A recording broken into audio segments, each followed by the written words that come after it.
Et c'est parti. Bienvenue à tous pour notre deuxième conférence de cette nouvelle année sur la CCH, formation à l'hypnose. Nous recevons ce soir beaucoup de monde avec un thème qui me tient particulièrement à cœur, qui tient d'ailleurs à cœur à beaucoup de personnes qui sont là aujourd'hui. On va parler du consentement. C'est un thème qu'on a déjà commencé à travailler et qu'avec Antoine, on amène dans nos séminaires sur l'année. Donc, on en a parlé un petit peu déjà avec Antoine dans une vidéo en fin d'été. Merci à Antoine Bioy d'être présent avec nous. Donc, Antoine Bioy qui travaille dans la psychologie, professeur de psychologie, qui est hypnothérapeute, il est chercheur, travaille entre Bordeaux et Paris, et puis ailleurs, voilà. Et on Merci le pour lit ton beaucoup, invitation beaucoup de renouvelée. choses, beaucoup d'écrits récents que je trouve passionnants. Merci Antoine. Joël Merci Pascal. Mignot, bah, je la présente toujours avec beaucoup de plaisir. Joël était là le premier jour du lancement de la CCH. Joël et Antoine, d'ailleurs, tous les deux ont une fonction au niveau de l'UNESCO. Joël, si je ne me trompe pas, tu co-diriges la chaire de sexualité et des droits humains. Tu es sexologue, hypnothérapeute et tu écris beaucoup de choses. Tu es également responsable de la rédaction de la revue Sexualités humaines. Et puis, ben, tu es là parce que le consentement dans ton travail de sexologue, il est évidemment omniprésent. Donc, on va parler entre nous de tout ça. Sylviane Rondet, on s'est rencontrés il y a quelques mois. Je te remercie d'être avec nous et je t'avais dit qu'on travaillerait autour de ce que tu avais fait. Tu as écrit un ouvrage que je trouve pertinent, intelligent et je suis toujours surpris de voir qu'il n'a pas d'éditeur. Ton ouvrage s'appelle Le journal de Friga. Tu vas nous en parler. Comment peut-on aller chercher à entendre les émotions chez les enfants, chez les petits-enfants? Comment peut-on entendre des émotions de souffrance et qui pourraient évoquer des traumatismes sexuels? Tu nous l'expliqueras. Tu travailles dans l'éducation nationale, tu es infirmière et tu enseignes la sexualité dans l'éducation nationale. En tout cas, tu t'intéresses à ces questions. Donc, merci d'être avec nous. Guillaume Sauvage, merci d'être revenu avec nous. Je vous avais déjà Ouais, alors je me vois plus à l'écran. Vous m'entendez? Ouais, je vous vois plus. Je me vois plus. Ah Ah voilà. voilà,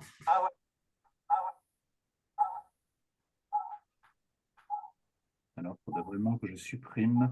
Euh, le deuxième Guillaume Sauvage. Ou ouais, il faut que je ou supprime l'envoyer une dans seconde. la Ouais, salle ouais, ouais. d'attente.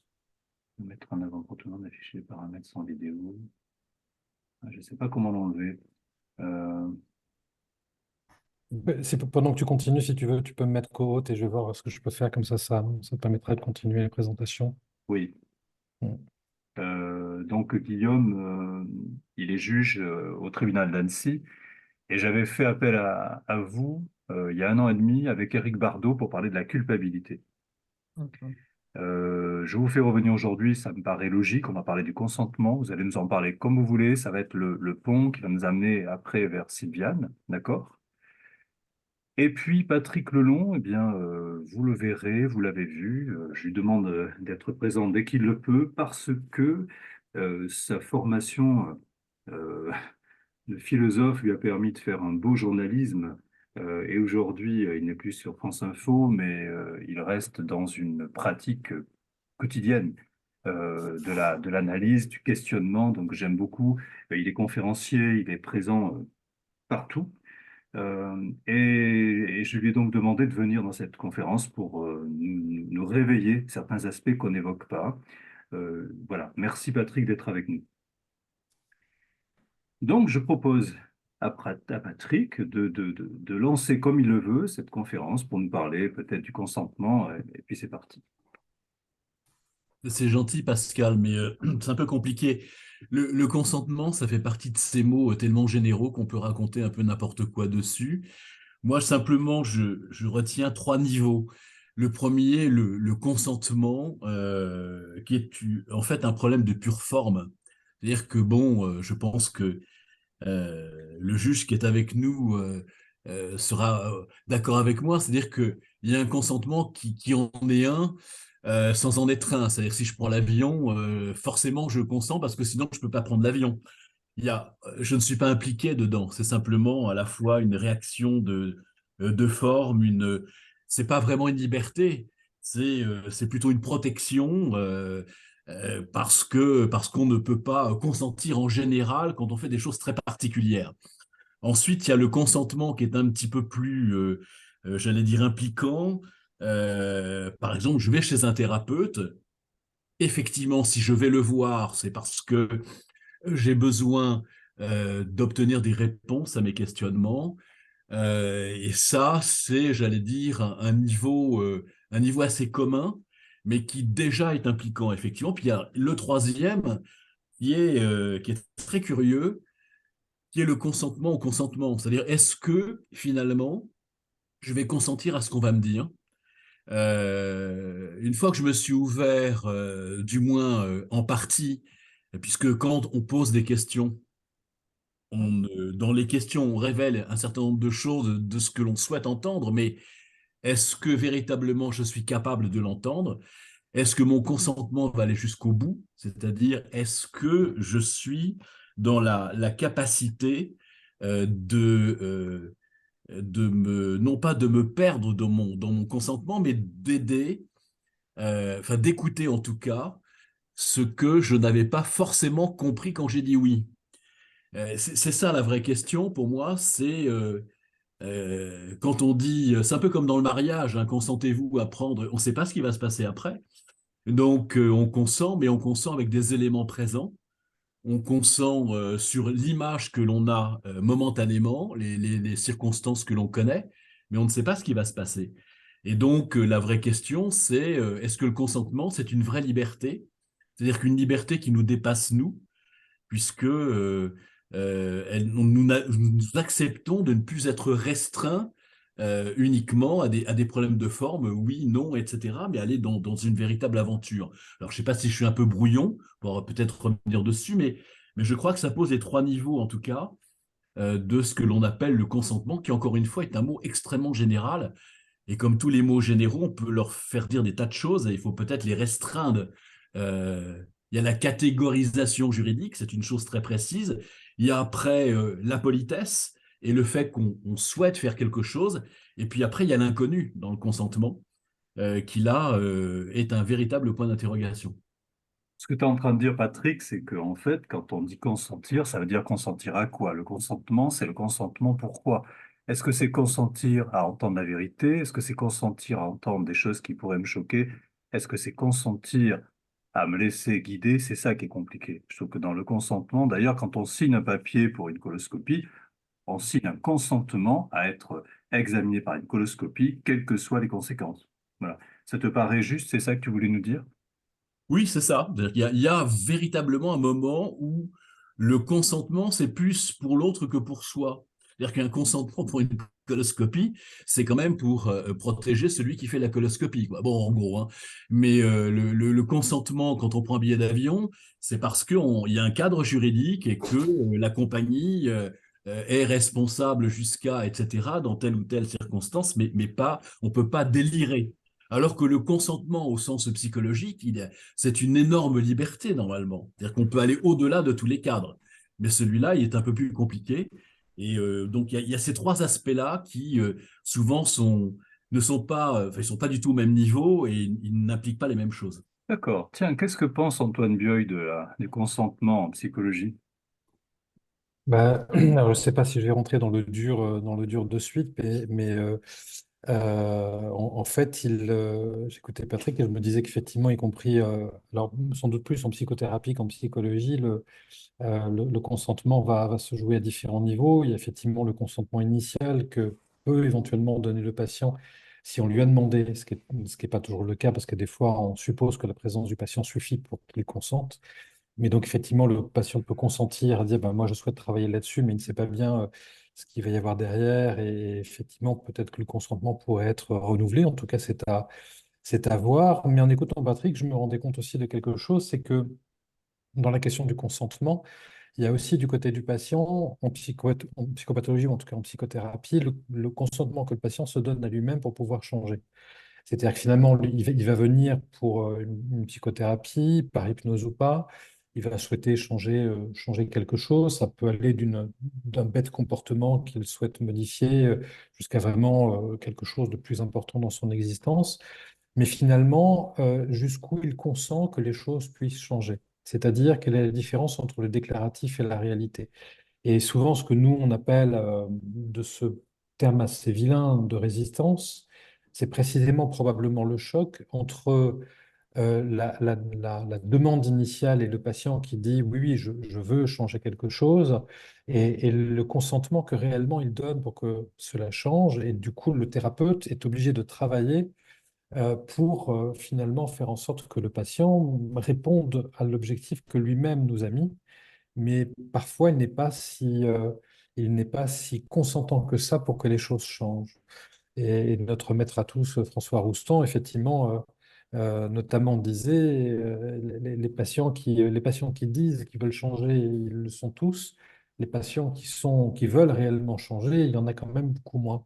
C'est-à-dire qu'il y a cette confrontation dès la première consultation, et lui il le situait même au niveau du regard. Et on trouve ça dans plusieurs traditions, psychologie, humaniste, etc. C'est-à-dire, ne serait-ce que regarder l'autre dans ce qu'il est, dans ses vulnérabilités, est parfois même insupportable pour le patient. C'est-à-dire, il vient en disant, je suis vulnérable et je veux changer ça pour me sentir moins vulnérable.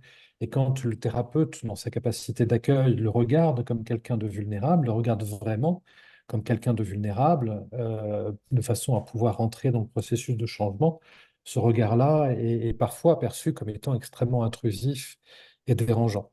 Et donc, je pense que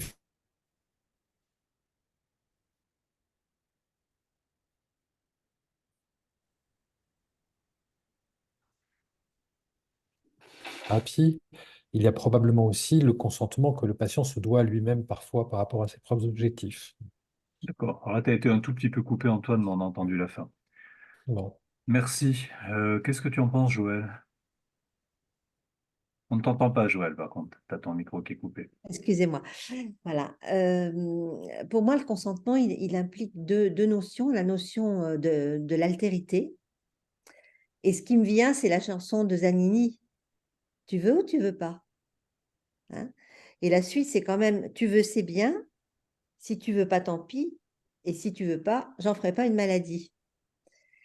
Donc, on est vraiment dans cette notion que le consentement, il est lié à consentir quelque chose avec l'autre, pour l'autre ou pour soi. Donc, il y a quelque chose de l'altérité. Ça, c'est le premier point. Le deuxième point, c'est la question de l'ambivalence. On sait bien que on peut consentir sans vraiment consentir. On peut dire oui sans vraiment dire oui. Alors, en particulier, évidemment, dans la sexualité. On peut dire non sans vraiment dire non, et c'est toute là la difficulté. C'est la question de l'ambivalence du consentement. Et parce que dans le consentement, il y a une notion volontaire, comme dans tu veux ou tu veux pas, finalement, la volonté qui agit, mais il y a aussi toute une notion qui nous échappe, enfin, qui est inconsciente, et qui fait qu'on consent, on peut consentir à certains moments jusqu'à un certain point et ne plus consentir parce que, effectivement, notre inconscient nous guide aussi du côté du non-consentement. Donc voilà, ces deux notions-là, la notion de l'altérité et la notion de l'ambivalence, me semblent très, très importantes et on sait bien qu'on y est vraiment confronté quand on est justement face à des difficultés d'abus ou d'agression, en particulier dans la sexualité. D'accord. Guillaume Sauvage, qu'est-ce que vous pensez de ce qu'on a dit là? Moi, j'avais préparé un petit topo sur les évolutions du droit, sur le consentement, en me focalisant sur la place centrale qu'il prend dans l'appréhension des violences sexuelles. Oui, Donc, je ne sais pas si vous voulez que je déroule ce propos oui, oui, maintenant ou c'est bien, sinon. bien sûr, bien sûr. Et comme ça, on va aller après écouter Sylviane, bien sûr. Bon, je vais essayer de faire assez vite. En fait, je me suis intéressé un peu au consentement en droit français. Ça va, vous m'entendez bien? Ça va. Ouais, moi ça résonne. Attendez, Oui, je ça vais va. mettre comme ça peut-être. Ça résonne vraiment beaucoup aussi. Ouais, ça résonne, hein? Ouais. Bon, je vais me rapprocher, peut-être, je sais pas. C'est mieux comme ça ou pas? Vous n'avez pas un deuxième ordinateur quelque part qui est branché également sur le Zoom, à Non. proximité, ou le Donc je peux essayer téléphone, sur le non? téléphone, peut-être. Je vais basculer sur le téléphone peut-être parce que là, ça résonne beaucoup, Mais hein. en fait, c'est comme si vous aviez deux appareils branchés tous les deux sur le même Zoom, en fait, et qui rentrent en Larsen. Non, c'est pas ça, Non, là. bon, ok. Là, ça va, là. Ouais, ça va?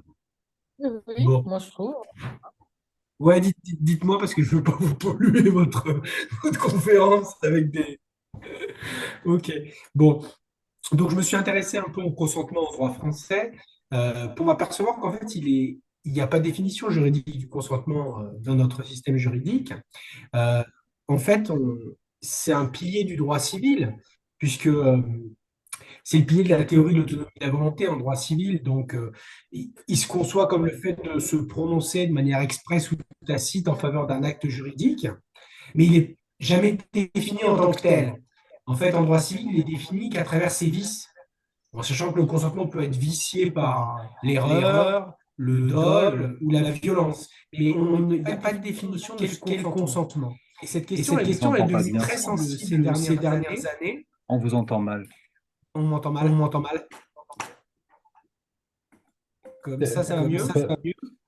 Pascal, est-ce que tu pourrais me mettre, s'il te plaît, co-hôte? Je vais voir si je peux pas enlever l'autre Guillaume Sauvage, là, qui, à mon avis, C'est c'est peut-être celui-là ça qui qui pose parasite, problème. en fait. Ouais. Sinon, j'essaie sur le téléphone. Hop, attendez. Sur le téléphone. Je peux en fait désactiver le son sur le deuxième et j'ai peur que ça désactive les deux. Je vais le faire. Ah, oui, ça, oui. Ça marche là?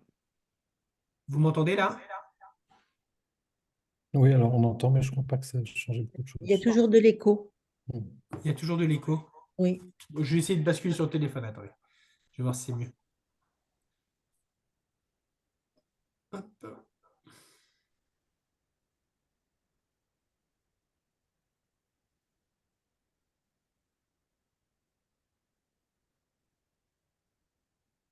Recording in progress.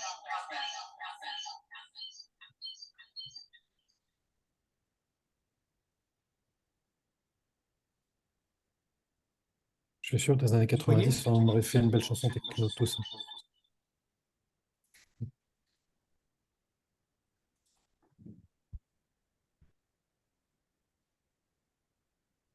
Vous me voyez là, c'est bon? Ah là, c'est pire. Ah, c'est pire. Ah ouais, bon, bah, je vais couper celui-ci, attendez. Oui. Et là, allez-y. Là, est-ce que c'est mieux? Mais non. Pas comprendre pourquoi. Ah, par contre, oui, le micro de votre téléphone est coupé, par contre. Essayez de baisser le son de vos haut-parleurs. C'est certainement le son qui sort des haut-parleurs et qui re-rentre dans le micro. Hmm.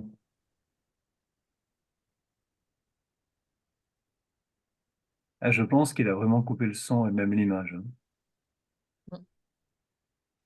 En attendant qu'ils reviennent, je vais euh, à... Non, mais en fait, il est sur le iPhone. Et en fait, c'est le. Ouais, Vous le voyez? plouf, plouf. Très bien. Oui. Oui, tout à fait.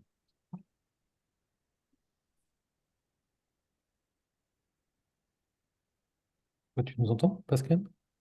Ah, moi, je vous entends, mais je vois pas Guillaume. En fait, à mon avis, c'est le iPhone de Guillaume. iPhone de Guillaume, c'est écrit. Ouais. Sur le deuxième écran. Mais comme il y a. Ah, voilà, ça y Ouais, est, c'est le bon là? revoilà. Ah, parfait, très bien. Là, c'est bon, vous m'entendez bien? Ah, c'est parfait. Impeccable. Bon, désolé, c'était un peu compliqué. Parce que je ne sais pas Parfait. du tout à quoi c'est dû, parce que normalement, j'ai pas de difficulté. Désolé en tout cas, hein. Donc, je vous disais effectivement que le consentement n'est pas clairement défini en droit français. Et c'est devenu un problème qui a été mis en exergue de manière très claire en droit pénal sur la définition du viol. Puisque la spécificité française, c'est que le viol aujourd'hui ne repose pas explicitement sur l'absence de consentement. Dans la définition juridique du viol de l'article 222-23 du Code pénal, on définit le viol comme un acte de pénétration sexuelle commis par contrainte menace, violence ou surprise. Mais on ne parle pas d'absence de consentement. Effectivement, l'absence de consentement, elle se devine en filigrane, puisque on suppose qu'il y a absence de consentement s'il y a contrainte, violence, menace ou surprise. Mais il faut quand même qu'un de ces 4 éléments soit réuni. Et, et donc, effectivement, la jurisprudence, elle a beaucoup évolué en la matière pour essayer de donner une conception plus extensive à certaines notions, notamment la notion de contrainte. Parce qu'il y a énormément de situations qui sont vécues comme des viols et qui pour autant sont commises sans violence explicite et sans une contrainte évidente. Et donc, c'est pourquoi on a essayé de tordre un peu les concepts pour aboutir à des solutions plus justes, en fait, en faveur des victimes. Donc, effectivement, dans ces dernières années, dans le sillage du mouvement MeToo, le consentement tend à devenir un concept hégémonique en fait, dans le débat public pour appréhender le traitement des violences sexuelles. Et cette centralité qui tend à acquérir constitue un aiguillon, à mon avis, intéressant pour faire évoluer nos législations, mais en même temps pose d'autres problèmes que je vais aborder. Donc, en fait, ce concept, il tend à devenir central. On le voit notamment dans les débats qui agitent aujourd'hui la sphère juridique autour du projet de directive européenne qui tend à unifier la définition juridique du viol au sein de l'Union européenne comme étant tout acte sexuel commis en l'absence de consentement. Donc, on a une direction très précise qui nous est indiquée par l'Union européenne. Et c'est un point qui fait relativement consensus aujourd'hui au sein du Parlement européen. Mais le gouvernement français est un des seuls à s'y opposer, pour des raisons essentiellement techniques et en disant finalement que le droit pénal ne relève pas des compétences de l'Union européenne.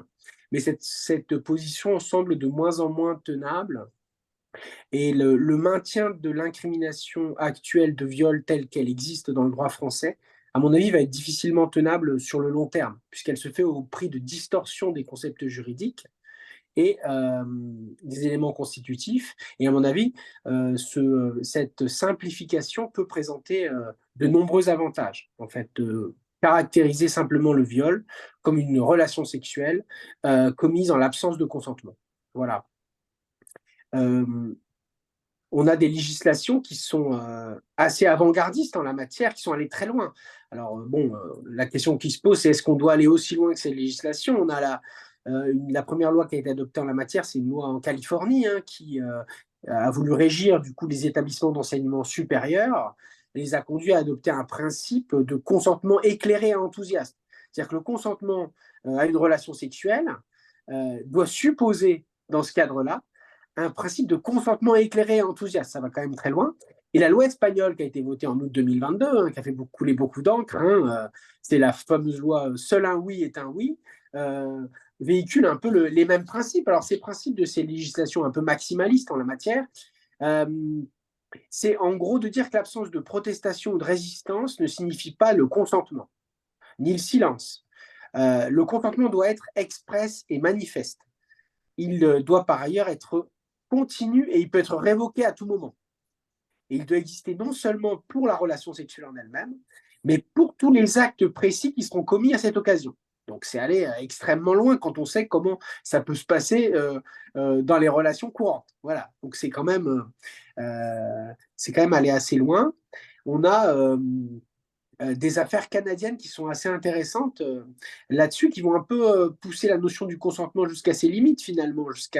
On a une décision de la Cour suprême du Canada de 2011 qui a abordé cette question du consentement de manière très très explicite et de manière très détaillée. Je vous résume un peu cette affaire. C'est une affaire d'un couple qui a des relations sexuelles habituellement, avec des pratiques un peu sadomaso, etc. Et la victime, enfin la femme, consent lors du rapport sexuel à être régulièrement étranglée et donc à perdre connaissance pendant le rapport sexuel.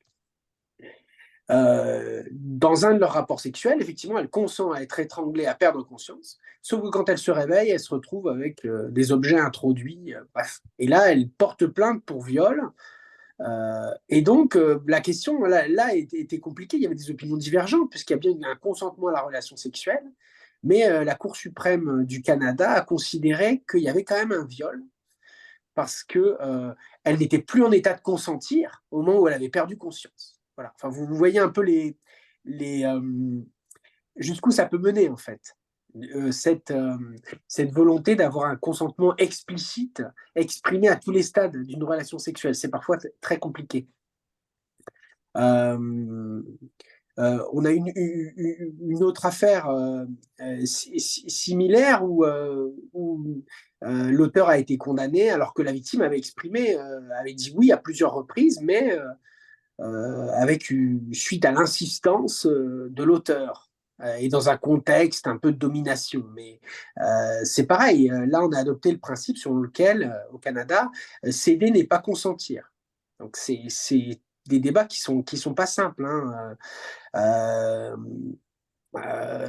Céder n'est pas consentir, c'est l'ouvrage de la psychanalyste Clotilde de Guille qui met justement en exergue le caractère souvent réducteur d'exiger ou non de la part de la victime un non quand elle est confrontée à des situations de peur ou à des processus de sidération. Donc on comprend bien la logique derrière. Mais pour autant, voilà, ça peut aller très très loin dans ce qu'on exige de la part du partenaire. Pour autant, donc, le projet de directive actuellement débattu au Parlement européen aurait comme avantage de simplifier cette incrimination de viol en droit français. Elle pourrait aussi présenter un intérêt éducatif certain, car on se retrouve avec de nombreux agresseurs qui pensent qu'il n'y a viol qu'en cas de brutalité, en fait, et qui du coup contestent leur responsabilité. Et ça permettrait d'avoir tout un travail de sensibilisation par rapport à ça, par rapport à ce travail qui doit être fait, de vérifier de la part de son partenaire la réalité du consentement. Donc en fait, ça peut avoir aussi un intérêt éducatif. Et il faut souligner aussi que l'incrimination actuelle, elle constitue un frein pour les plaintes des victimes, souvent car elles ont peur, quand elles voient la définition juridique du viol, qu'on leur renvoie justement à leur absence de résistance. Et ça, on est confronté systématiquement à des victimes qui portent un très lourd fardeau de culpabilité. C'est vraiment la souffrance massive qui est ressentie par les victimes, ça reste la culpabilité. Et c'est souvent la culpabilité de ne pas avoir résisté. Et donc, quelque part, la loi devrait leur dire, oui, il peut y avoir viol même si vous n'avez pas expressément résisté. C'est à l'auteur d'avoir vérifié votre consentement. Voilà. C'est un peu les pistes qui sont envisagées et qui peuvent être intéressantes. Et une telle évolution législative pourrait servir ce dessein de soulager les victimes de ce fardeau quelque part. Voilà. Après, la centralité de ce concept, elle peut être aussi problématique, de mettre le consentement au centre de toutes les luttes contre les violences sexuelles. Et de toute façon, elle ne va pas résoudre évidemment tous les problèmes. La grande ambiguïté actuelle, c'est quel niveau de consentement est requis. Parce que le consentement, il reçoit des acceptions et des gradations très différentes, comme on vient de le voir dans les affaires dont je vous ai parlé. Entre effectivement ce dont parle la loi californienne d'un élan enthousiaste et explicite à une relation sexuelle et à tout ce qui va suivre, en passant par le contrat, ce qui est une acceptation plus simple, en fait, plus formelle finalement, jusqu'à, dans certaines législations, l'absence d'opposition exprimée, une forme d'acceptation tacite. Parce que pour reconnaître que dans de nombreux cas, le simple fait de ne pas dire non, parfois le consentement ne s'exprime pas de manière expresse. Voilà. On a des mouvements féministes également qui questionnent le poids culturel, psychologique et juridique pris par ce concept de consentement, en soulignant qu'il ne peut pas être détaché des conditions sociales dans lesquelles il est exprimé. C'est vrai que la notion de consentement, elle présuppose une égalité entre les protagonistes. Et on le voit bien, on n'est pas égaux dans le pouvoir d'acquiescer ou de refuser. Et à cet égard, on peut même dire, si on va plus loin, que les consentements de certaines personnes, de certaines victimes, ne feraient finalement que reproduire des structures de pouvoir et de domination qu'elles auraient intégrées. Si on va plus loin dans la réflexion. Et là, on se retrouve un peu face à l'impasse au caractère introuvable de l'authentique libre arbitre, hein, de toute manière. Souvent, on ne sait pas si on veut réellement quelque chose. Donc, si on va jusqu'au bout, c'est très compliqué de définir l'expression d'une réelle volonté à tous les niveaux. La question qui est posée également, c'est celle de l'inadéquation possible entre les exigences maximalistes de certaines législations sur le consentement et la réalité des relations telles qu'elles existent aujourd'hui, étant entendu que les structures de pensée d'une société, qui sont notamment alimentées par les rapports d'inégalité entre les sexes, sont nécessairement intégrées par les acteurs et doivent être prises en compte au niveau judiciaire, hein. On a eu beaucoup de débats sur autour de la zone grise de la séduction, dont parle Irène Théry dans son dernier ouvrage, Moi aussi, la nouvelle civilité sexuelle. Elle insiste, elle, sur l'incertitude érotique et relationnelle caractéristique des situations de désir et de séduction, qu'il ne faudrait pas éradiquer selon elle, et qui s'accommodent parfois mal de telles exigences en termes de consentement, hein. On a eu beaucoup de débats là-dessus, hein, voilà. Mais à mon avis, la difficulté principale réside dans l'articulation entre une incrimination de viol qui serait perçue par le seul prisme de l'absence de consentement et la nécessité de caractériser l'élément intentionnel de l'infraction chez l'auteur des faits. Parce que cette intention coupable de l'auteur, si on se place du point de vue de l'auteur, elle doit nécessairement, cette intention coupable, sauf à s'affranchir de tous les principes de l'état de droit, prendre également en compte les conditions dont l'auteur a pu lui-même décrypter la volonté de la victime. Cette appréhension suppose nécessairement de s'intéresser aux représentations sociales et notamment aux stéréotypes de genre qui peuvent peser sur lui. Quand on prend le point de vue de l'auteur, c'est parfois très compliqué pour lui de décrypter l'attitude de son partenaire. On peut penser par exemple que selon le contexte social ou culturel, dans certains milieux, une expression très réservée ou passive d'une partenaire lors d'un acte sexuel, sans consentement explicite, ni de résistance non plus, peut parfois être appréhendée comme une relation consentie par l'auteur, notamment par rapport aux représentations qu'il peut avoir des rapports entre les sexes. Alors que la victime, de son côté, l'a vécu comme une réelle agression. On a souvent un hiatus au niveau judiciaire entre des relations sexuelles qui sont vécues authentiquement comme des viols et d'un autre côté, des situations où l'auteur n'a pas réellement eu conscience de commettre un tel acte. Et on a effectivement des situations comme celle-là. À cet égard, en fait, le défi immense consiste à faire évoluer les représentations et les mentalités en même temps que la loi, mais pas en décalage avec elle. Et c'est probablement ce travail-là qui permettra de lutter plus efficacement contre le fléau des violences sexuelles. Où on dit qu'en Europe, une femme sur 20 est victime de viol au cours de sa vie, avec des impacts psychologiques et sociaux considérables. Mais d'une manière plus générale, placer le consentement au cœur de cette lutte ne résoudra pas le dilemme auquel est confrontée quotidiennement l'institution judiciaire dans le traitement des violences sexuelles. Parce que le principal écueil auquel on se heurte, c'est l'absence de preuves objectives, hein, puisqu'on est en général dans des situations de huis clos, loin des regards, et c'est souvent parole contre parole. On a très peu d'éléments de preuve dans ces dossiers-là. Et ça, c'est pas la centralité du consentement qui va faire changer ça, hein. Les juges, le plus souvent, essayent de naviguer entre deux écueils, soit accorder une présomption absolue de véracité au propos de la victime, et à ce moment-là, on condamne tout le monde, ce qui a abouti au scandale d'Outreau, par exemple, hein, y compris des innocents.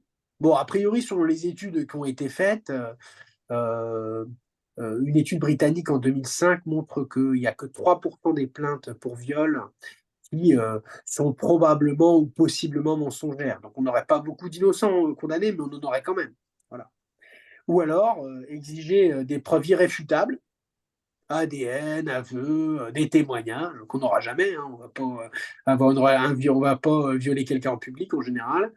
Et à ce moment-là, on ne condamne quasiment personne. en fait. C'est vraiment les deux écueils auxquels on est confronté. Et on navigue en permanence entre ces deux écueils. Bon, quand j'étais juge d'instruction, j'ai eu de nombreux cas comme ça qui sont compliqués, hein, parce que honnêtement, on a tout erré. Parfois, on a tout. Je me souviens d'une affaire, par exemple, c'était une jeune fille qui disait qu'elle avait été violée. C'était un ami de la famille qui avait 20 ans de plus qu'elle, mais elle était majeure, je crois. Oui, elle était majeure, elle avait 19 ans, je crois, et lui devait avoir 20 ans de plus. Pas de témoins, pas évidemment de traces, de quoi que ce soit. Des expertises psychologiques, psychiatriques des deux qui sont normales, qui décrivent des personnalités normales. Lui, il n'a pas d'antécédents non plus. C'est pas évident. On se demande toujours, mais pour quelle raison elle irait déclarer ça? Une gamine sans histoire, etc. Mais lui, pareil, un type sans histoire. Je me souviens de ce dossier parce que j'avais refait dans les deux sens. Comme juge d'instruction, j'avais fait un non-lieu.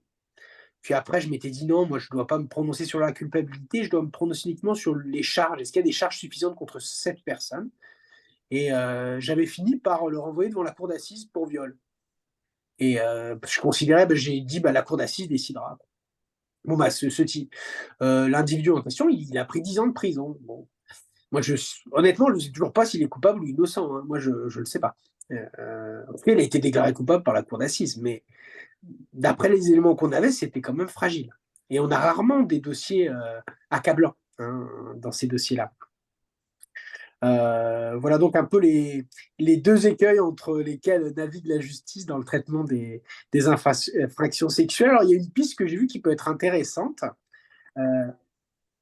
C'est celle de créer une incrimination spécifique qui serait moins grave, hein, c'est ce qui a été fait en Suède, de créer une incrimination de viol par négligence. Quelque part, on maintiendrait la notion de viol, mais on considérerait que s'il n'y a pas eu de violence, de contraintes manifestes, etc., eh bien, l'auteur finalement serait condamné pour ne pas avoir pris toutes les mesures pour s'assurer du consentement de la personne. Hein, c'est un peu ça l'idée du viol par négligence. Je pense que c'est une piste qui, quelque part, peut être intéressante. Voilà ce que j'avais à dire rapidement sur cette question. Merci, Guillaume Sauvage. Patrick, est-ce que tu veux rebondir? Et puis Joël. Oui. Non, mais je trouve ça tout à fait étonnant de voir à quel point ces domaines qui sont très intimes et très subjectifs sont difficilement Ah ouais. appréhendés par la justice, par définition. Enfin, bon, et que c'est terriblement compliqué. Et ça me faisait penser, mais alors c'est pas de la provocation, hein, mais à cette citation de Casanova dans ses mémoires qui dit pour comprendre, pour appréhender le non, la négation, hein, N-O-N, d'une femme, il faut en avoir connu beaucoup.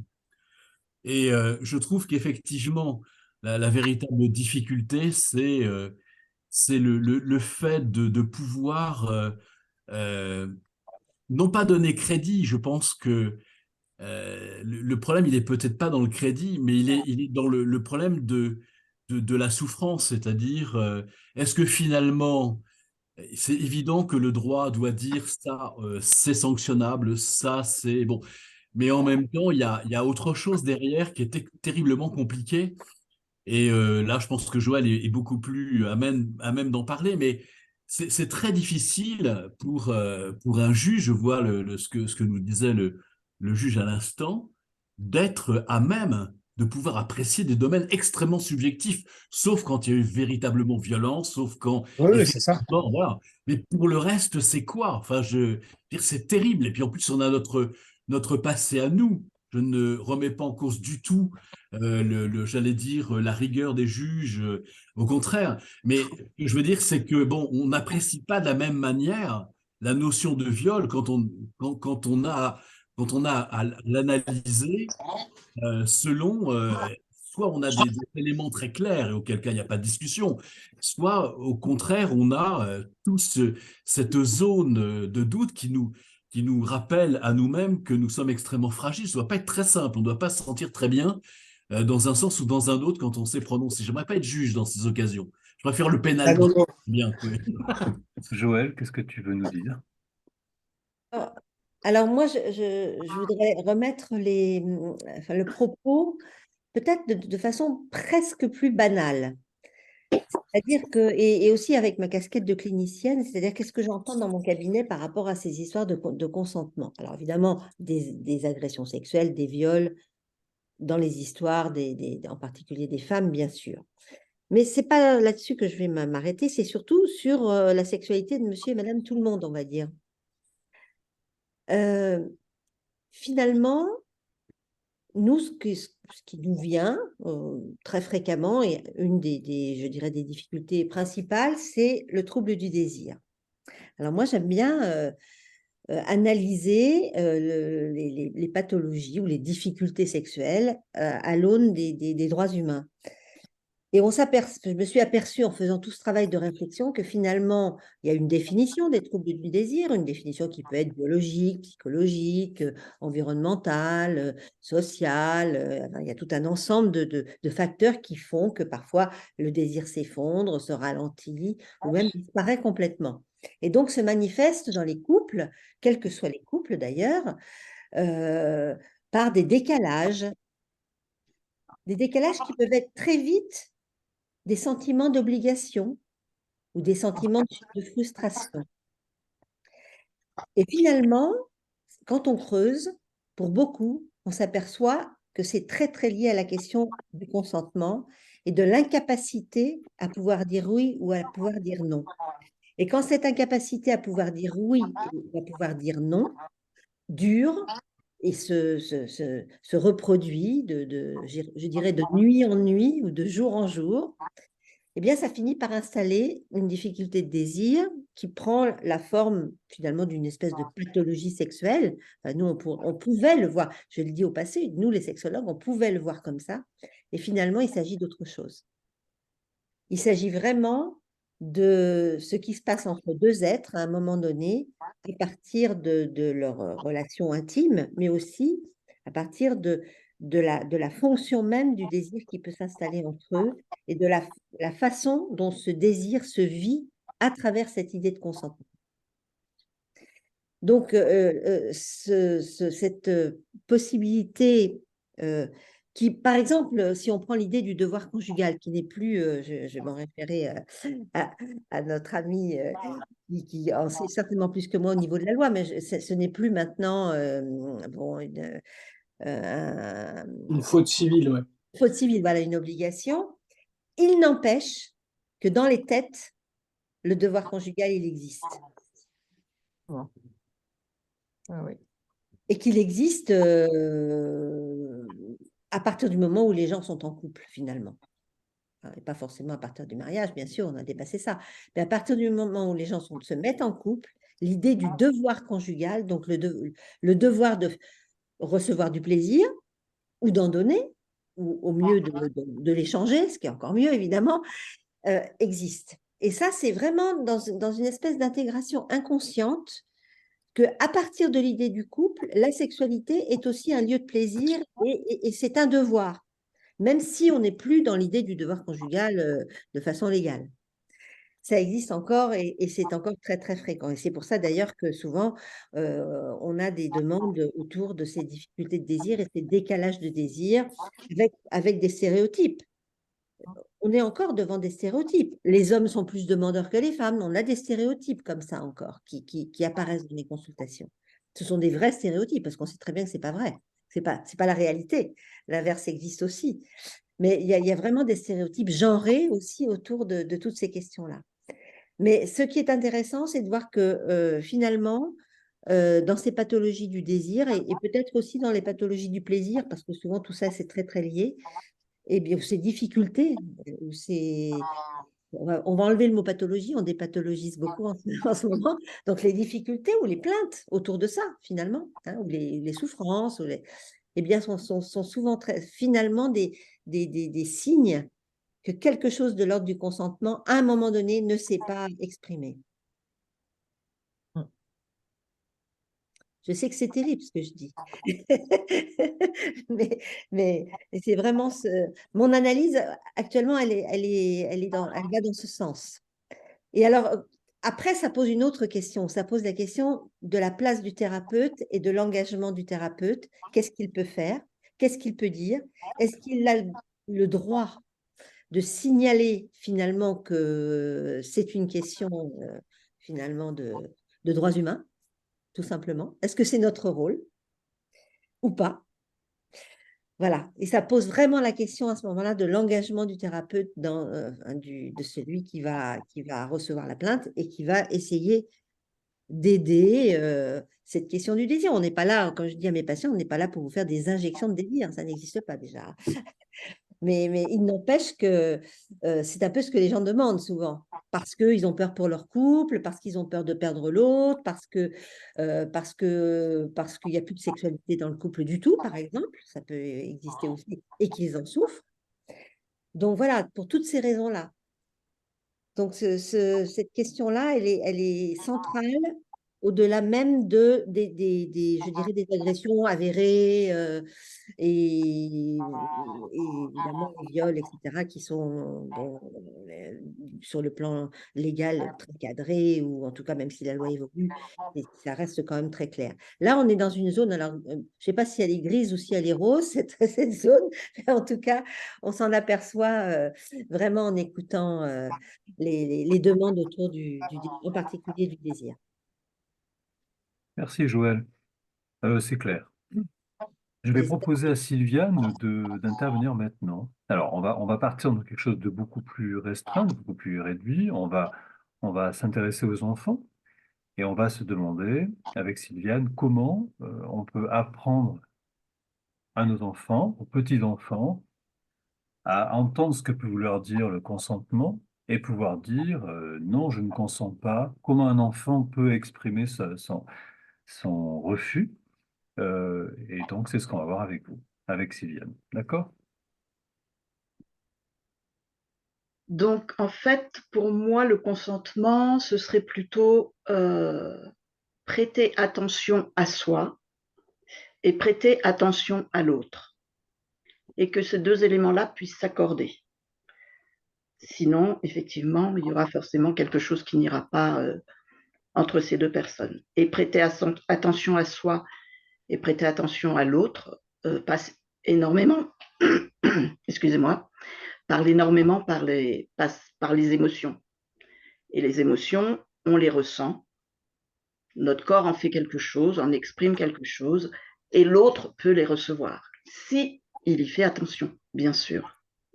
Parce que si l'autre est embarqué dans ce qu'il a envie, sans s'occuper de ce qui se passe en face, eh bien forcément, il y aura quelque chose qui ne sera pas correct. Et cette attention à l'autre, alors je vais parler juste après de mon livre, mais je travaille beaucoup aussi sur l'éducation à la sexualité au collège. Et avec les élèves de troisième, j'utilise un outil québécois qui s'appelle la roue des 3 oui. Et cette roue dit qu'il y a 3 oui dans le consentement. Il y a un oui informé, on sait ce qu'on nous demande. Il y a un oui authentique, c'est-à-dire que c'est un vrai oui, le corps va avec le oui, on est en état de dire oui aussi. Et puis, il y a un oui libre. Il n'y a pas de contrainte, il n'y a pas de menace, il n'y a pas de chantage affectif, par exemple. S'il manque un de ces 3 oui, eh bien, il n'y a pas de consentement. Et avec cette roue des 3 oui, il y a des scénettes qui existent, qui racontent des petites histoires. Et les élèves doivent signifier si, selon eux, dans cette histoire, il y a consentement ou il n'y a pas consentement. Et franchement, ça lève beaucoup de discussions. Ça éveille sur des choses auxquelles on a tendance à ne pas faire attention. Et dans ces petites histoires, il y en a une qui ne concerne absolument pas la sexualité. C'est une invitation à une soirée, etc. Et là, les élèves ils disent, mais ça n'a pas d'importance. C'est pas de la sexualité, c'est pas grave. Sauf que si, c'est dans la vie de tous les jours, en fait. Si dans la vie de tous les jours, on prête attention à l'autre et à soi, eh ben, je pense que le consentement, il va devenir beaucoup plus facile. Et du coup, mon livre parle un petit peu de ça, puisque donc c'est un livre qui, au départ, est fait pour aider un peu à lutter contre les violences sexuelles sur les enfants. parce que on parlait tout à l'heure de la culpabilité de ne pas avoir résisté.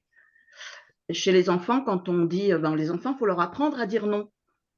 Absolument. Et on essaye de leur apprendre à dire non avec différentes méthodes qui existent. Sauf que du coup, lorsque l'enfant n'a pas su dire non, n'a pas pu dire non, comment après il va pouvoir aller raconter ce qui s'est passé? Parce qu'il se sent coupable.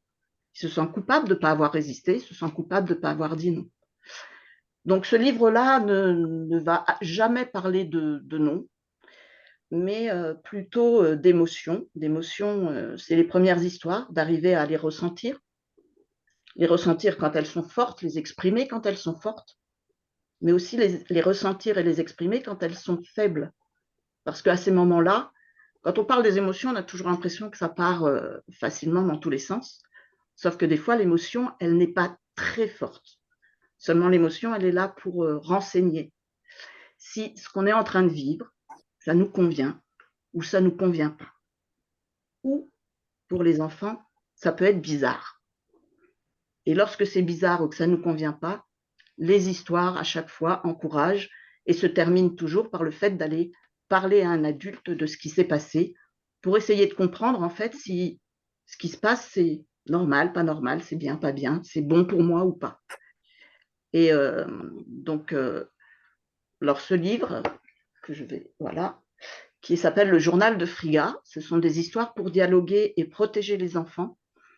Je dois remercier 2 personnes parce que sinon, ils n'en seraient pas à cet état-là. C'est-à-dire qu'il y a Axel Agostini qui a fait les illustrations et Anne Gervel qui m'a fait la mise en page, qui m'a aidé dans l'auto-édition parce que c'est très complexe tout ça. Et en plus, je vais remercier aussi la chaire UNESCO Santé sexuelle et droits humains qui a remis le label pour ce livre. Donc, c'est quelque chose pour moi qui est très, très important. Donc, tout au fil de ces histoires, on va renforcer les compétences psychosociales des enfants pour qu'ils puissent prendre conscience de leurs émotions, apprendre à en parler, apprendre à dire des choses, trouver des adultes vers qui peut-être parler lorsqu'il se passe quelque chose. Et ils vont apprendre aussi à faire attention à leurs camarades, puisque beaucoup d'histoires se passent à l'école, en fait, dans la cour de récréation, par exemple, ou dans la classe. Et ça, c'est la vie de tous les jours. Et c'est un entraînement pour la vie de tous les jours et pour les fois où les choses seront différentes. Il a un deuxième intérêt, c'est que les adultes qui vont lire ce livre, donc il peut être lu dans la famille. Le soir, on lit une histoire avec son enfant, ça peut être une histoire de Friga. Ce qui est conseillé, c'est d'en lire une seule. Ce sont des histoires très courtes, puisque chaque histoire qui va suivre va permettre à l'enfant de raconter ce qui s'était passé dans l'histoire d'avant. Toujours dans le développement des compétences psychosociales où on peut revivre des choses. Ces histoires, cet enfant Friga ne peut être identifié avec aucun prénom qu'on connaît. Il spécifie au début qu'il est peut-être une fille, peut-être un garçon, ou peut-être un peu les deux, parce qu'en fait, ça n'a pas d'importance, puisque les émotions sont les mêmes pour tout le monde, qu'on soit fille, garçon, ou peut-être un peu les deux. Donc, il laisse la liberté totale.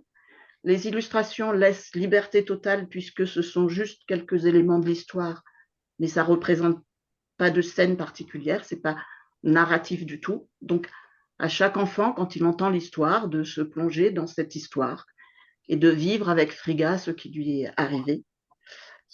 Plusieurs fois, au moment dans l'histoire, on lui demande aussi si ça va, si on peut continuer, si on peut s'arrêter. C'est-à-dire que son consentement est aussi demandé pendant les histoires.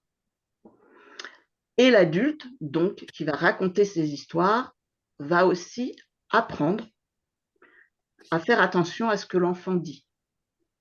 Et que ce que l'enfant dit, c'est toujours important. Et quand l'enfant dit quelque chose par rapport à un contact corporel, il faut l'entendre et il faut le respecter. La seule, il n'y a pas d'exception à ça. Après, il y a des visites médicales, il y a des choses comme ça, mais ça n'empêche pas que le médecin, il demande aussi l'autorisation. Il demande l'autorisation et l'enfant va dire oui, mais au moins on tient compte de ce qu'il dit. Et ça, c'est quelque chose qui est quand même un peu oublié parfois, parce que les enfants ne sont pas tous reconnus comme des êtres humains avec les mêmes droits. Et les droits de l'enfant, c'est vrai, sont pas très anciens, hein. Les textes sont assez récents. Et on oublie parfois qu'un enfant, c'est un être humain qui a les mêmes droits et qui peut-être devrait en avoir plus, puisqu'il n'est pas capable de s'occuper de lui-même. Est-ce que tu pourrais, Sylviane, nous parler, citer peut-être un exemple sur la toilette? Je trouve que c'est très intéressant. Alors effectivement, il y a une histoire. En fait, toutes les histoires se passent entre enfants, essentiellement à l'école, et il y a 3 histoires où un adulte intervient. Et donc dans une histoire, Frigga raconte, alors que d'habitude cet enfant fait sa toilette tout seul, prend sa douche tout seul, hein, il a 6 ans. Sa tante qui est venue a envie de de lui faire prendre la douche et de lui donner la douche. Frigga est polie, n'émet pas d'objection, et donc la tante va donner la douche à Frigga.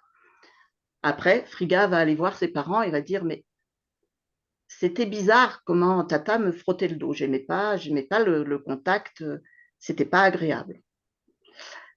Et bien sûr, à chaque fois, en fait, comme c'est interactif, on demande toujours à l'enfant qui écoute l'histoire qu'est-ce qu'il pense que Frigga a ressenti.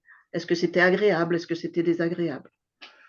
Et à la fin de cette histoire, les parents entendent ce que Frigga dit et lui disent Ok, tu as bien fait de nous le dire et ta tante ne donnera plus la douche. Tu as raison de pouvoir le dire. Et ça, on ne demande pas souvent aux enfants voilà, qu'est-ce qu'ils ressentent.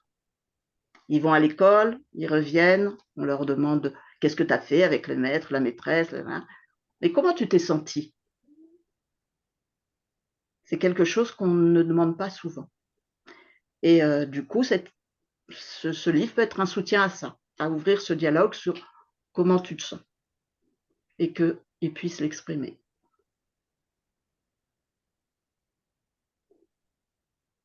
Alors moi, je sais ce que Sylviane, tu viens de nous dire, c'est très beau, c'est très clair, c'est courageux, et il faut le faire connaître. Et cette remarque, tu vois, sur la toilette avec des membres de la famille, je l'entends souvent. On l'entend dans les histoires. On l'entend parce qu'on va la chercher, mais on l'entend plus tard. J'ai un patient qui a eu ce problème, il l'a raconté beaucoup plus tard. Qu'est-ce que vous pensez, Guillaume, de ce que vous entendez là, de cette approche-là? C'est-à-dire d'entendre peut-être, dans les questions d'un couple où il y a pu y avoir violence, la question de qu'est-ce que tu as ressenti? Est-ce que certaines personnes n'auraient pas à ce moment-là le droit de dire et auraient la possibilité de dire enfin, je n'étais pas libre? Voilà, c'est une question, hein. Oui, l'enjeu fondamental, c'est effectivement un enjeu éthique et euh, de préserver la liberté de l'autre, vérifier le consentement de l'autre et encourager en fait l'expression des émotions de chacun. Ça, c'est un travail de longue haleine. Alors, ce qu'on entend, Sylviane, moi, ça rebondit, ça résonne par rapport à l'hypnose. Mm. C'est pour ça qu'on est ensemble.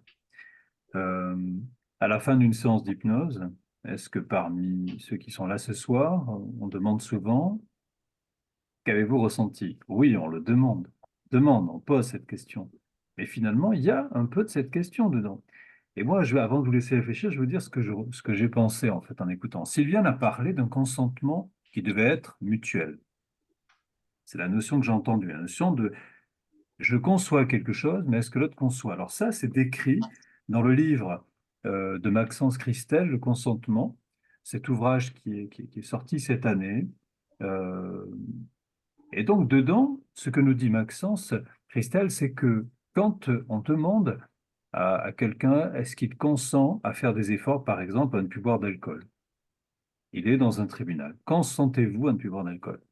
Le patient peut dire, oui, je consens à ne plus boire d'alcool. Est-ce que les jurés, est-ce que le jury qui est là va entendre la même chose? Et c'est ça qu'il nous dit dedans. Il nous dit que le consentement n'est peut-être pas entendu par celui qui le dit de la même façon par celui qui l'entend. Ce qui veut dire que est-ce que nos codes sont les mêmes? C'est ce que tout à l'heure Antoine a évoqué. Je consens à venir changer. Oui, mais qu'est-ce que voulait dire le consentement par rapport à ce qu'un médecin entend par consentement? Et souvent, j'ai la sensation que dans des affaires médicales, on a des plaignants. Le consentement qui avait été donné n'était pas le consentement à être éventuellement blessé. Et quelqu'un va dire, mais vous m'avez blessé, je n'avais pas ce trouble avant. Donc on voit bien qu'il y a quelque chose de différent. Je consens à être réparé, je consens pas à être blessé, même s'il peut y avoir des blessures, d'où ces signatures qu'on fait faire. Est-ce que cette notion, Antoine, tu l'entends comme ça maintenant qu'on vient d'entendre parler Sylviane? Oui, merci pour tous ces échanges. Il y a eu beaucoup, beaucoup, beaucoup de choses. D'abord, j'étais extrêmement surpris d'apprendre que la notion de consentement n'était, enfin, je pensais qu'elle était beaucoup mieux ou beaucoup plus définie dans le droit. Donc, merci beaucoup pour l'éclairage parce que du coup, ça m'a permis de saisir pas mal de choses. Euh, En fait, là où j'en suis, là où j'en suis là, au moment où tu me poses la question, c'est de me dire, mais finalement, qu'est-ce qu'on va appeler consentement? Là où j'en étais pour vous écouter les uns et les autres, c'était en fait de me dire, en fait, le consentement est probablement l'alliance entre deux verbes. C'est le verbe autoriser et le verbe accorder. Il faut à la fois autoriser l'autre à quelque chose, mais il faut aussi accorder l'autre à quelque chose. Et que c'est lorsqu'il y a les deux, c'est-à-dire j'autorise et j'accorde, c'est-à-dire à la fois je t'autorise à prendre, mais parce que aussi il y a un don de quelque chose me concernant, qu'on peut parler de consentement. Et c'est probablement lorsque l'un de ces deux verbes fait défaut, soit autorisé, soit accordé, que se pose la question du consentement. Et, et en tout cas, voilà, je vais essayer de réfléchir ma pratique à partir de ces deux verbes. Par rapport à ce que Sylviane explicitait de son livre, qu'il me tarde de lire vraiment beaucoup, beaucoup, et merci pour tout ce que vous avez dit. Et, il y a deux choses qui me sont venues, c'est mon côté avocat du diable. Le premier, c'est que celui qui accompagne l'enfant, il est sans doute parfois un peu compliqué de parier qu'il a lui-même la culture, et je parle du terme de culture au sens large, à ce qui lui a été transmis également, ce qu'il a vécu suffisante, pour pouvoir aussi transmettre à l'enfant, entre guillemets, avec les bons mots, ou autoriser avec l'enfant avec les bons mots à partir de l'ouvrage. Il y a probablement là il y a probablement une frontière peut-être qui est à réfléchir sur finalement qui accompagne et à partir de quoi, c'était à partir de quoi dans ce que lui-même a vécu ou dans ce qu'il a été autorisé. Et sans doute qu'il y a quelque chose qui est à travailler à ce niveau-là. Et, et idem pour la question en fait de qu'est-ce que tu as ressenti, qu'est-ce que je suis en train de me dire, mais moi finalement le soir je pose la question, hein, alors comment a été ta journée? Mais je ne pose pas la question à l'autre, en fait, adulte. Comment tu as vécu ta journée, etc. Et donc, je me disais que votre entreprise, en fait, elle est beaucoup plus large, en fait, que simplement l'enfant. Ou en tout cas, il faut probablement commencer par l'enfant pour que la génération d'après y gagne quelque chose. Mais moi-même, en vous écoutant, je me disais, mais même avec les adultes, hein, moi, probablement que je ne pose pas suffisamment la question. Et tu as raison, Pascal, souvent, c'est avec l'hypnose que l'on s'autorise, en fait, à demander à l'autre qu'est-ce que vous avez ressenti.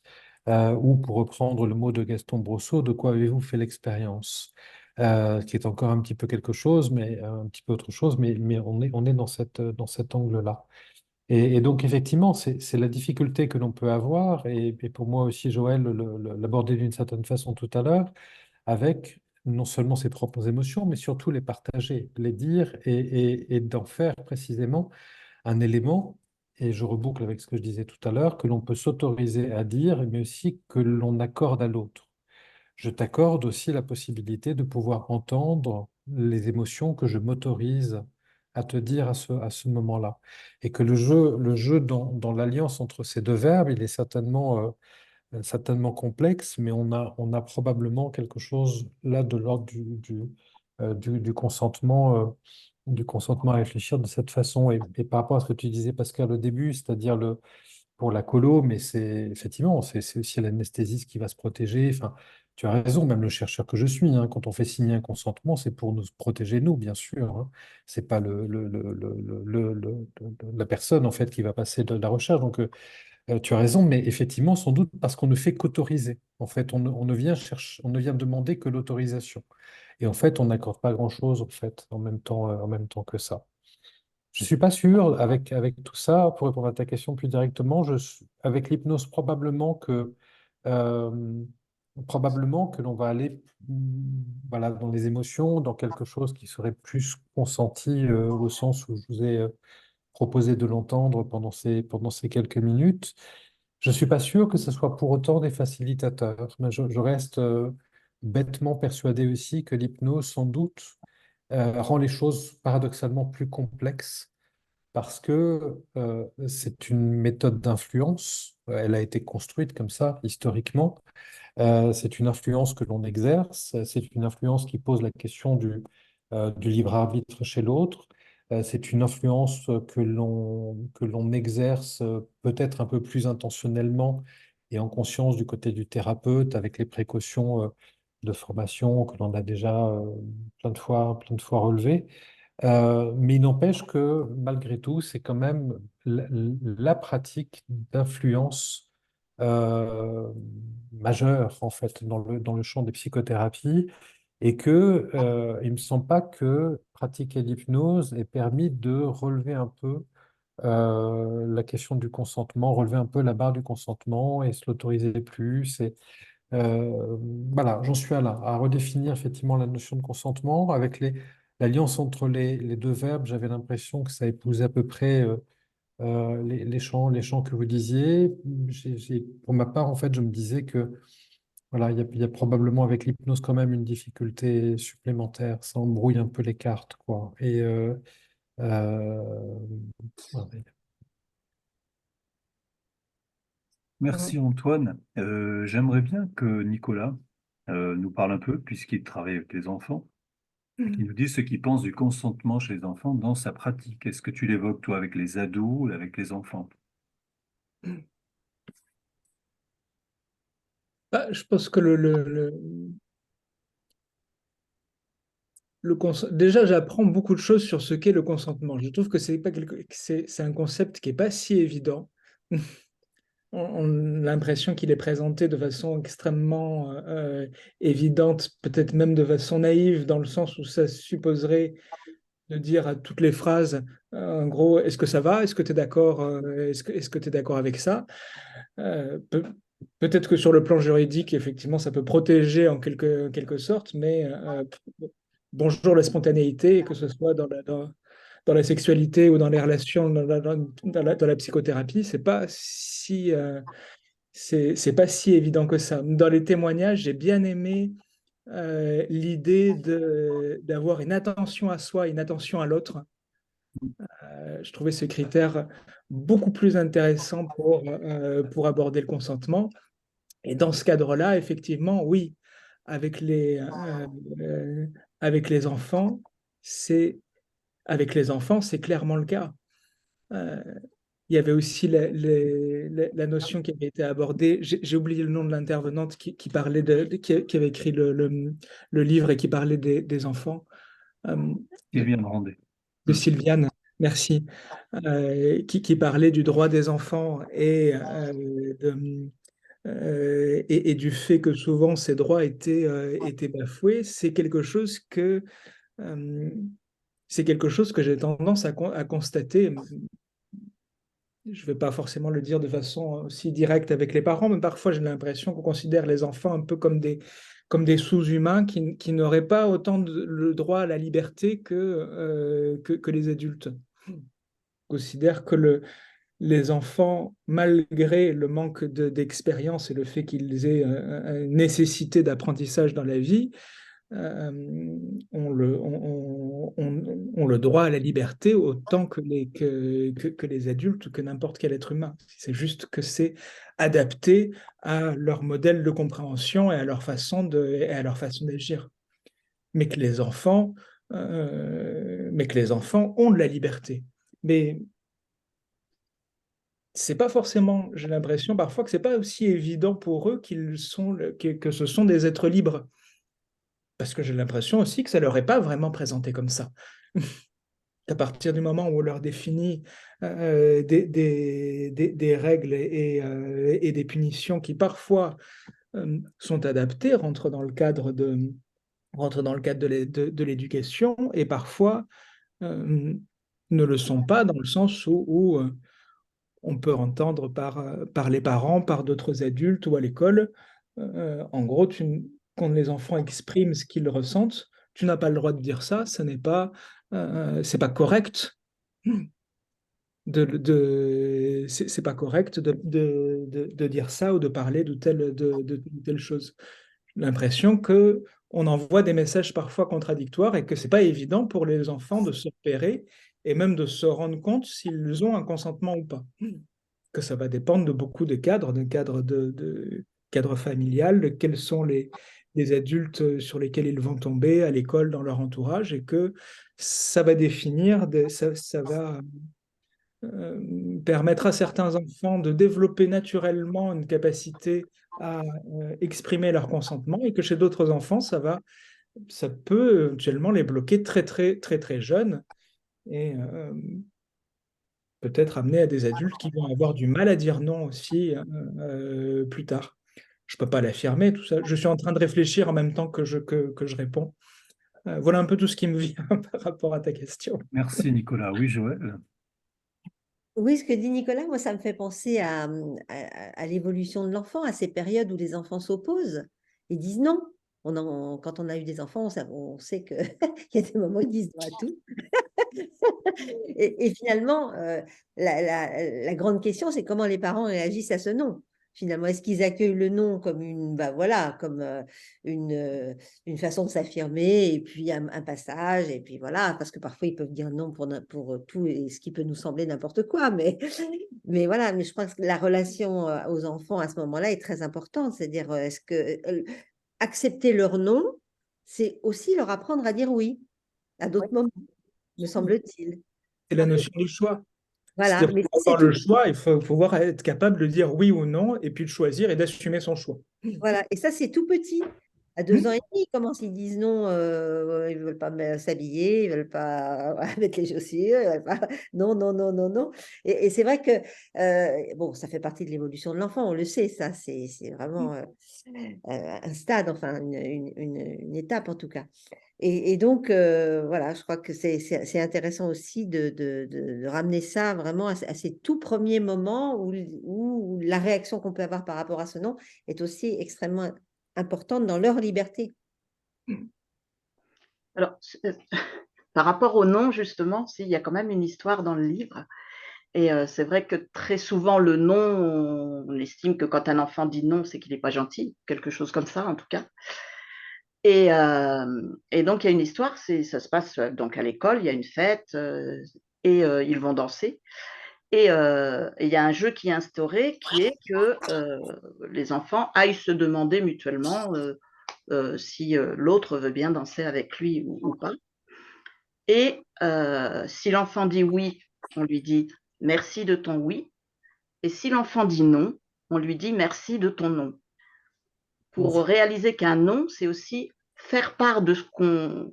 De tenir compte de l'autre, en fait. Si on dit non à quelque chose, c'est que ça ne nous convient pas et qu'on a l'honnêteté de le dire à l'autre. Et donc, l'autre doit le recevoir comme un cadeau, en fait.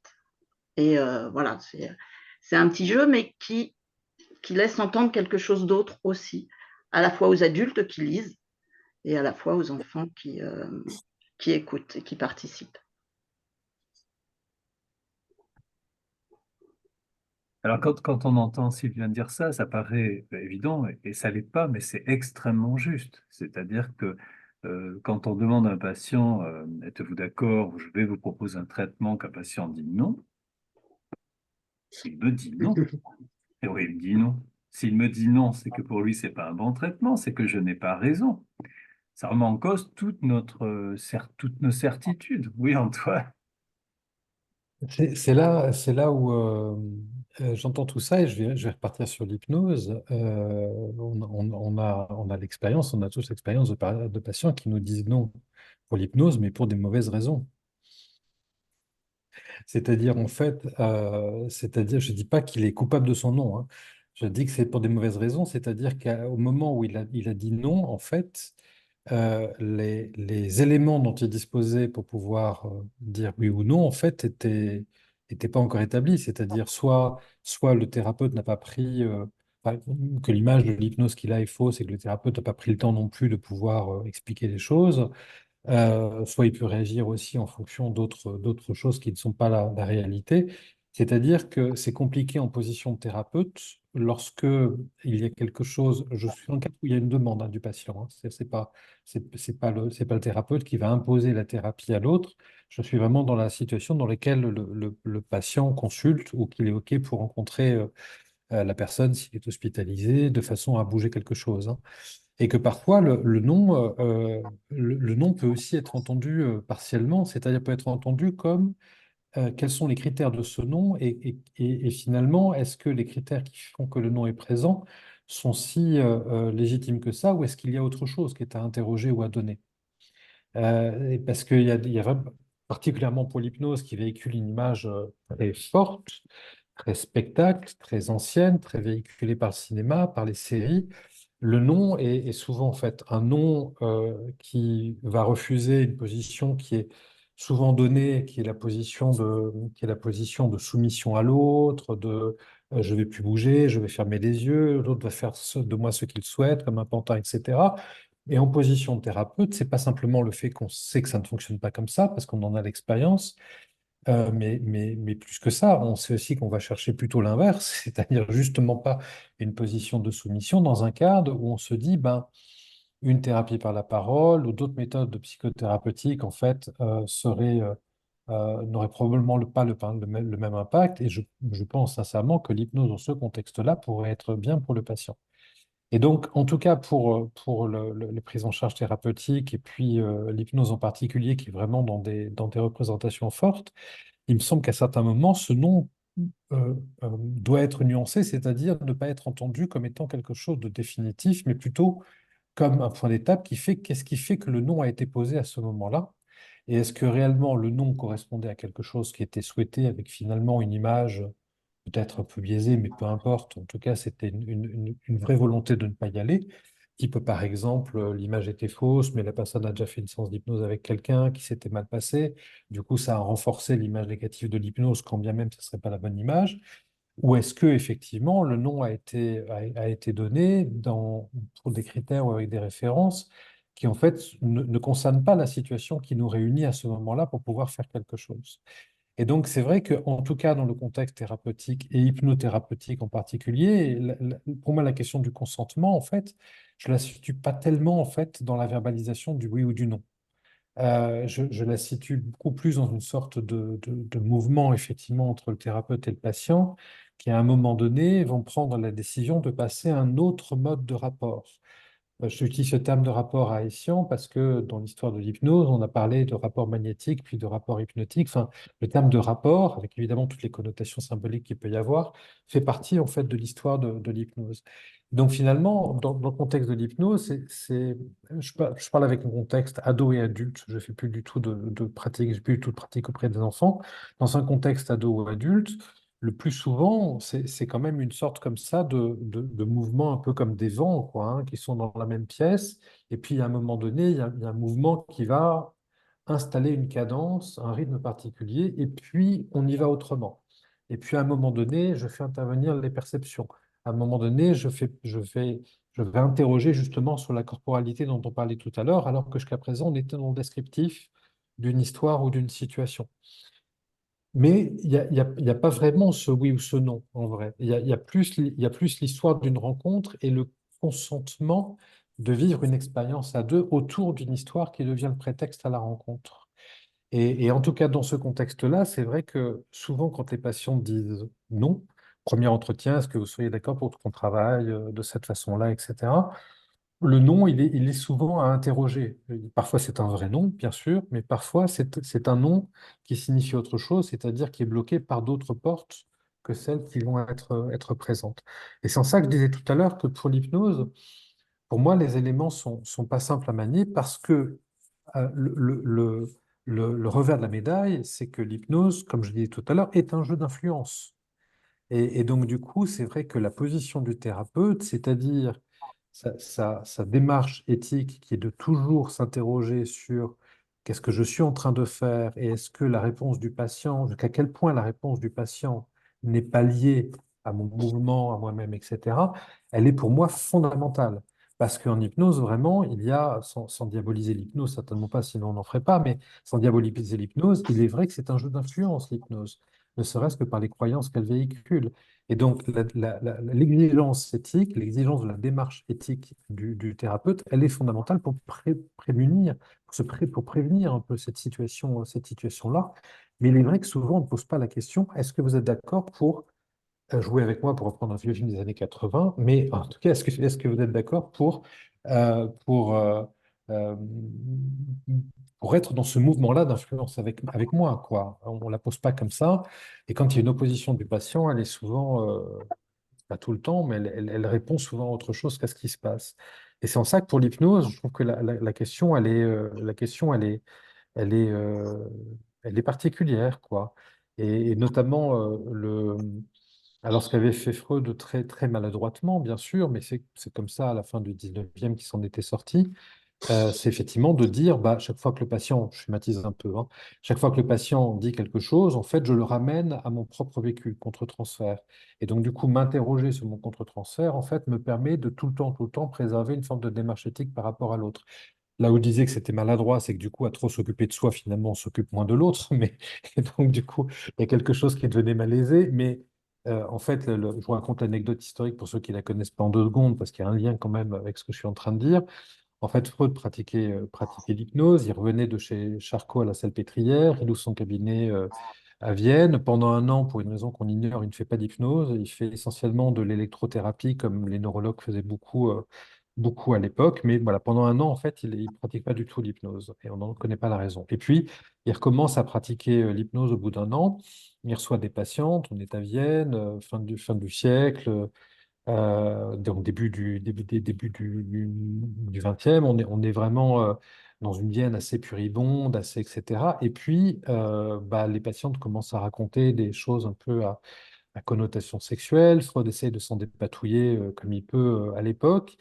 Et à un moment donné, l'une de ces patientes vient, il ne précise pas dans ses mémoires pour quelle raison elle est venue, mais en une séance d'hypnose, le truc qu'on voit jamais sauf dans les films, hein, en une séance d'hypnose, il la guérit en fait de ses troubles. Et la patiente vient à ce moment-là, en fait, lui saute au cou pour le remercier. Elle l'enlace en fait pour le remercier de l'avoir libéré par hypnose des symptômes. Et Freud, dans ses mémoires, a cette phrase sublime qui était de dire, je ne m'illusionnais pas suffisamment pour mes charmes naturels pour penser que c'était moi qui avais suscité le fait que cette patiente m'embrasse. Et donc, du coup, il s'interroge sur ce qui s'est passé, il arrête la pratique de l'hypnose pendant quelques mois, il élabore le transfert qui est purement défensif, c'est-à-dire comment, du coup, je réfléchis à ce qui se passe dans la relation avec l'autre, et puis c'est le début de la psychanalyse. Et donc c'est vrai que, bon, il s'en est tiré, c'était un poil maladroit, c'était très défensif en tout cas, bien sûr, mais ça a été une réponse qui, en tout cas à l'époque, en fait, avait une pertinence au moins éthique. Et c'est vrai que en hypnose, et souvent lorsque l'on s'attaque à certains thérapeutes ou même aux pratiques dans la rue ou de spectacle, en fait, qu'est-ce qu'on leur reproche?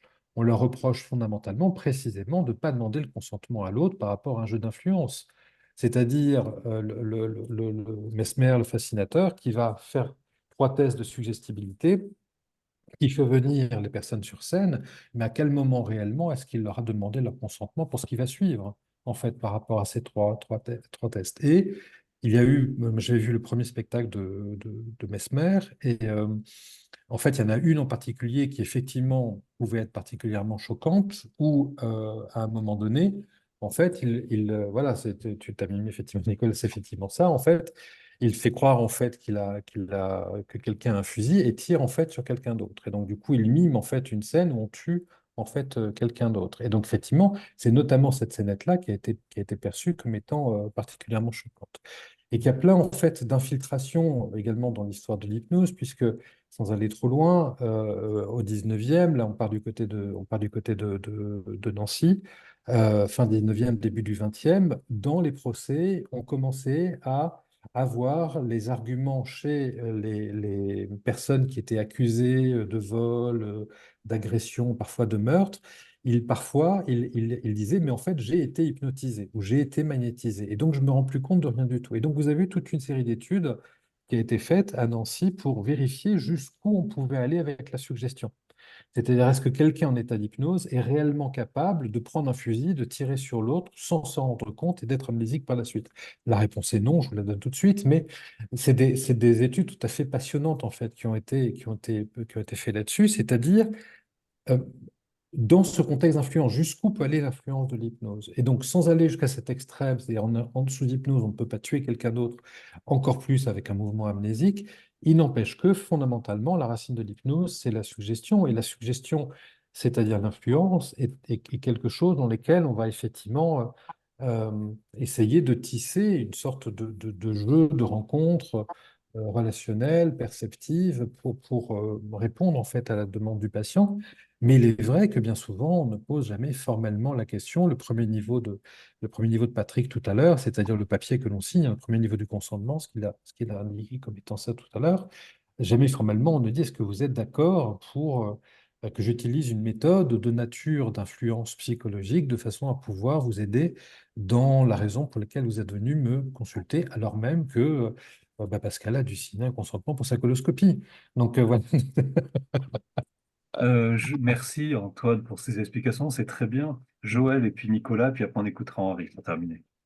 Oui, alors moi, il me semble, on parle beaucoup du consentement sur le plan, effectivement, influence psychologique, mais je crois qu'il y a une dimension aussi très, très corporelle dans le consentement.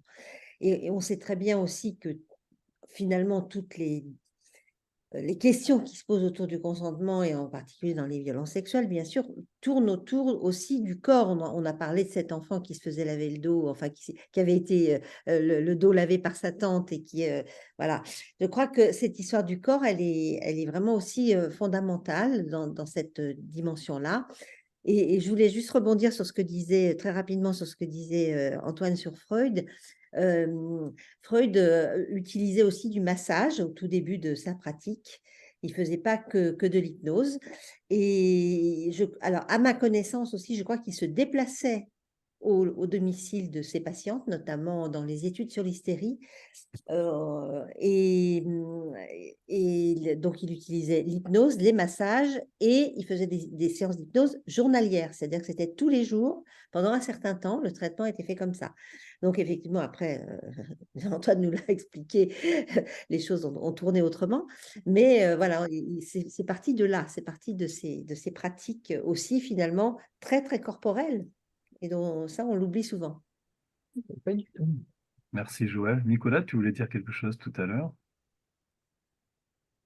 Oui, oui, ce que disait Antoine me faisait penser à une idée un peu plus générale en tant que soignant, puisque j'avais l'impression que de moins en moins, la pratique de l'hypnose semble être un problème au niveau du consentement, mais peut-être parce que de plus en plus depuis ces dernières années, avant de faire de l'hypnose, je vais commencer à m'y mettre quand je suis parfaitement sûr de ce que veut le patient.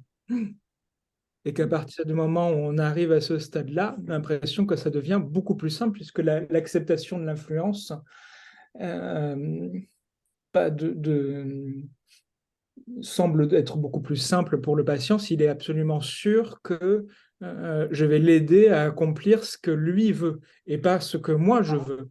Ce qui n'est pas forcément évident au départ, hein. J'ai une formation de médecin et dans ma formation, j'ai quand même eu l'impression que on m'octroyait beaucoup plus de pouvoir que ce que j'en ai réellement. C'est-à-dire que je dois faire arrêter les gens de fumer, leur faire arrêter de boire, ils doivent manger correctement, et même avec une pression pour forcer les gens à se comporter d'une manière saine.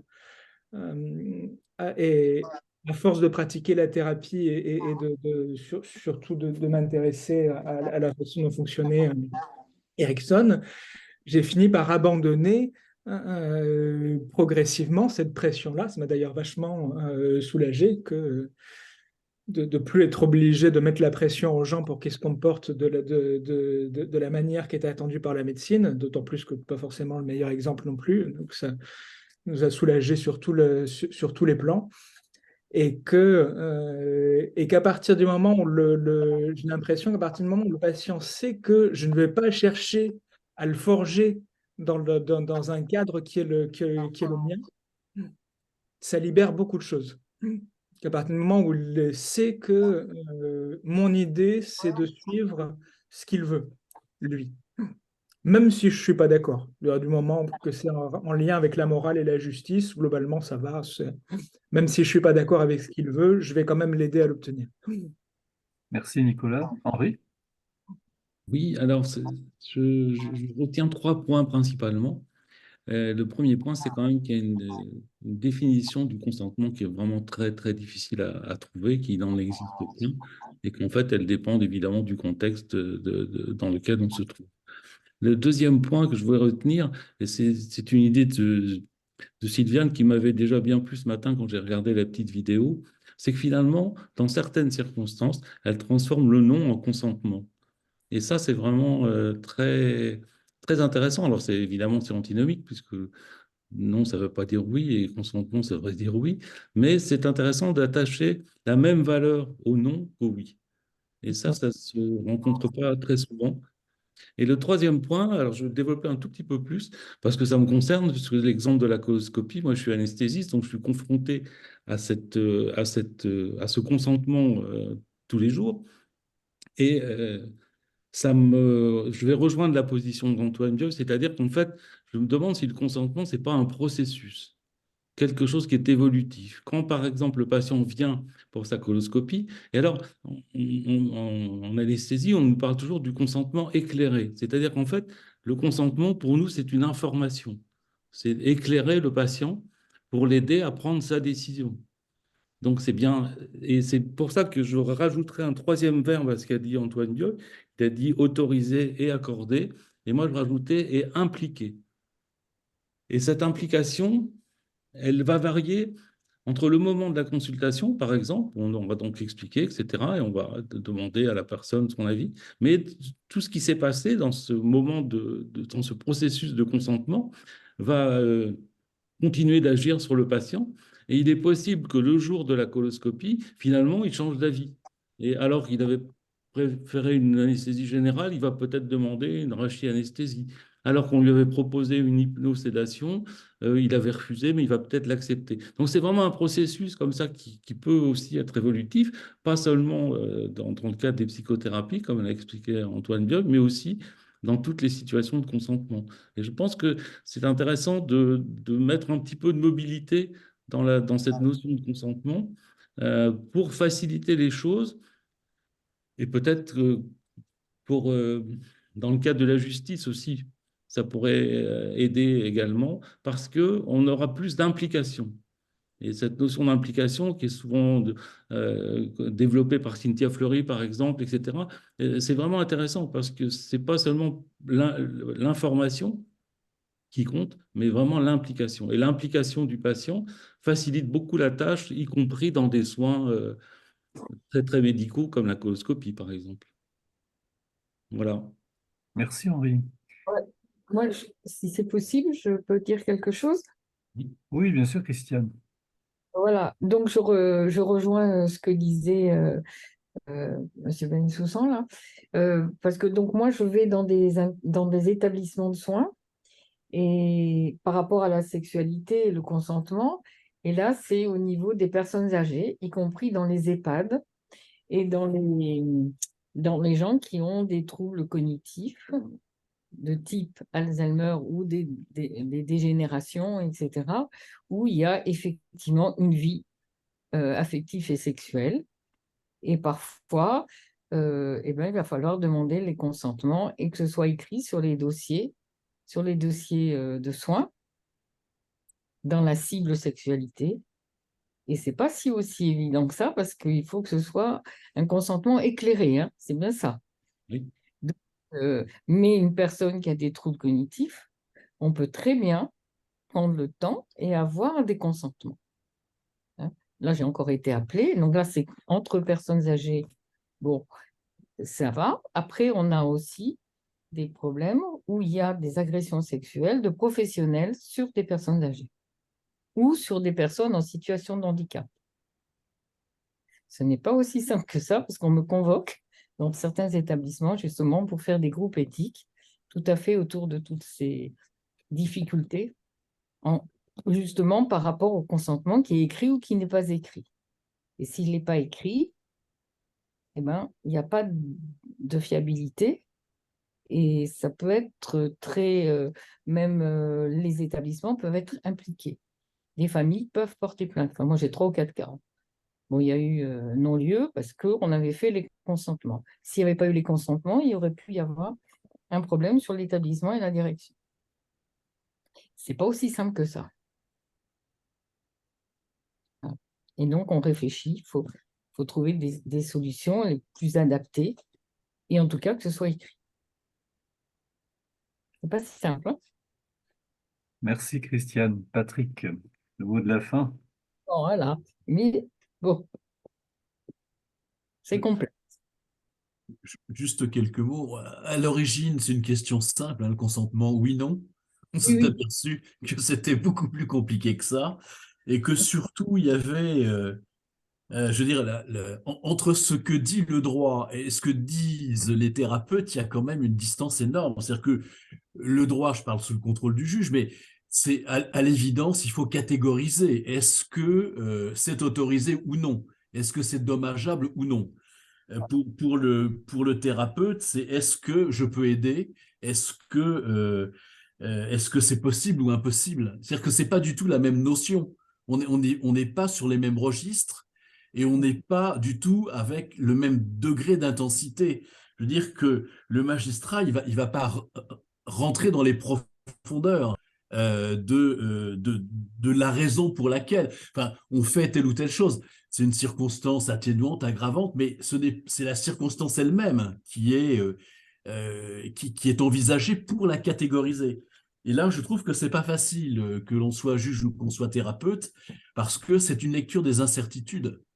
Et alors, lire les incertitudes, quand on pose une question comme celle du consentement, c'est particulièrement difficile. Donc, je ne sais pas quoi dire. Moi, je pense que on devient de plus en plus humble face à cette question, mais qu'en même temps, on doit y répondre. Et quand on est, en tout cas, quand on doit dire le droit, enfin le faire appliquer, on est obligé de répondre, parfois même quand on n'est pas capable de comprendre exactement la raison pour laquelle on va être plus ou moins influencé après avoir effectivement catégorisé. Mais dans la catégorisation qui semble quelque chose d'assez simple, c'est terriblement compliqué.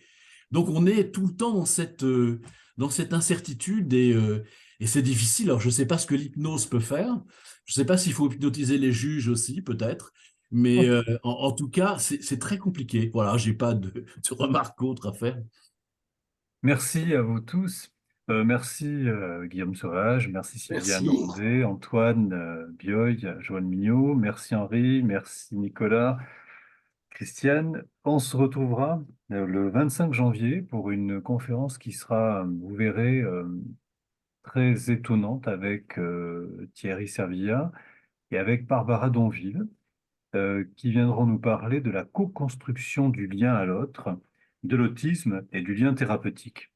Barbara Donville est pour moi une des plus grandes spécialistes de l'autisme qu'elle a construit en présence de son fils. Aujourd'hui, elle enseigne une approche qui est très très riche. Elle enseigne en France, elle enseigne au Maroc.